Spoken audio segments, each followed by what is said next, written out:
Ikalabing-apat na kabanata. Sinabi ng Panginoon kay Moises, sabihin mo sa mga Israelita na bumalik sila malapit sa Pihahirot, sa gitna ng Migdol at dagat na pula, at magkampo sila roon, sa tabi ng dagat, sa harap ng Baal-Zephon.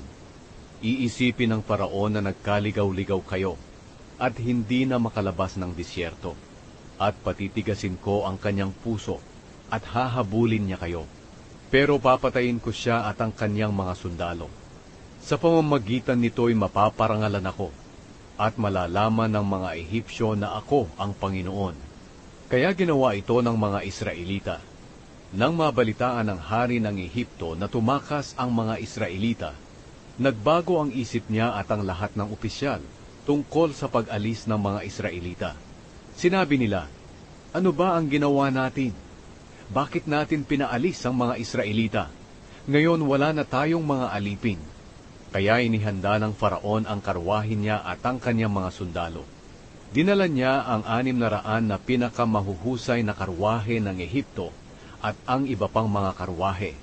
Bawat isa'y pinamamahalaan ng opisyal.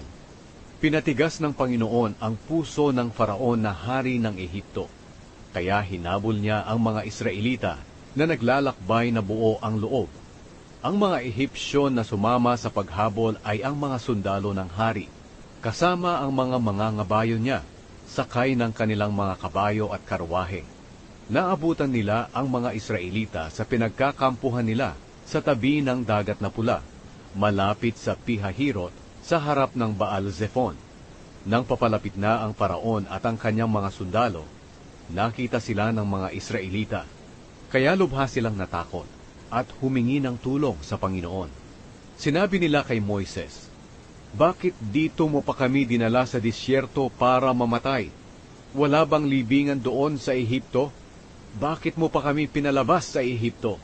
Hindi ba't sinabi namin sa iyo sa Ehipto, na pabayaan mo na lang kaming magpaalipin sa mga Ehipsyo? Mas mabuti pang nanilbihan na lang kami sa mga Ehipsyo, kaysa sa mamatay dito sa disyerto. Sumagot si Moises sa mga tao, huwag kayong matakot. Magpakatatag kayo at makikita ninyo ang pagliligtas ng Panginoon sa inyo sa araw na ito.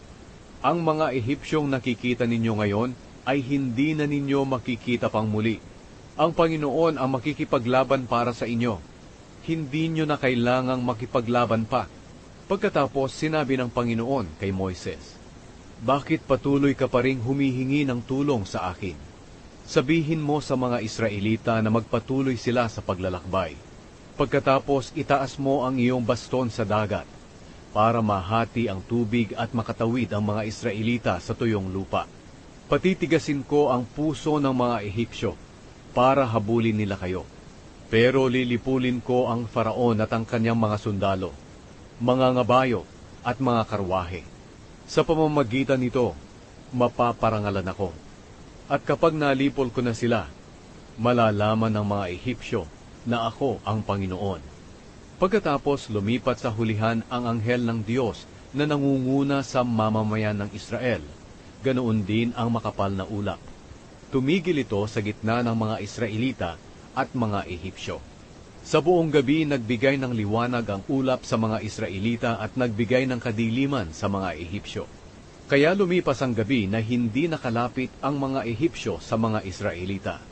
Pagkatapos itinaas ni Moises ang kanyang kamay sa dagat, at nahati ang dagat sa pamamagitan ng malakas na hangin na ipinadala ng Panginoon mula sa silangan. Buong gabing umihip ang hangin hanggang ang gitna ng dagat ay naging tuyong lupa, at tumawid ang mga Israelita sa tuyong lupa, na ang tubig ay parang pader sa magkabilang gilid. Hinabol sila ng mga sundalo ng Ehipto kasama ang kanilang mga ngabayo, mga karwahe at mga kabayo. Nang mag-uumaga na, tiningnan ng Panginoon ang mga sundalo ng Ehipto mula sa makapal na ulap at naglalagablab na apoy, at nilito niya sila. Tinanggal niya ang mga gulong ng mga karwahe nila para mahirapan silang patakbuhin ito. Sinabi ng mga Ehipsyo, umatras na lang tayo sa mga Israelita, dahil ang Panginoon ang lumalaban sa atin para sa kanila.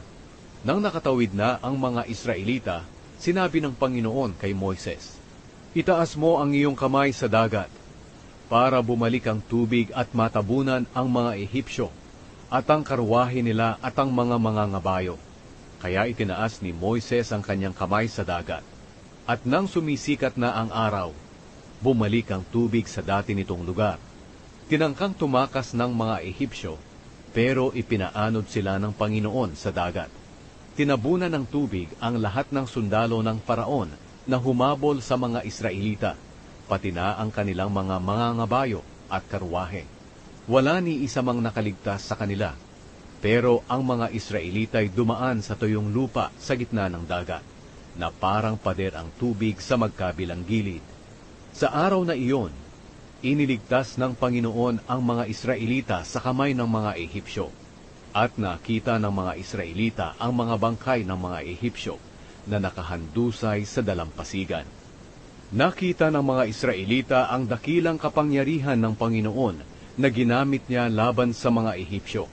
At dahil dito, iginalang nila ang Panginoon at siya'y pinagtiwalaan nila at ang lingkod niyang si Moises.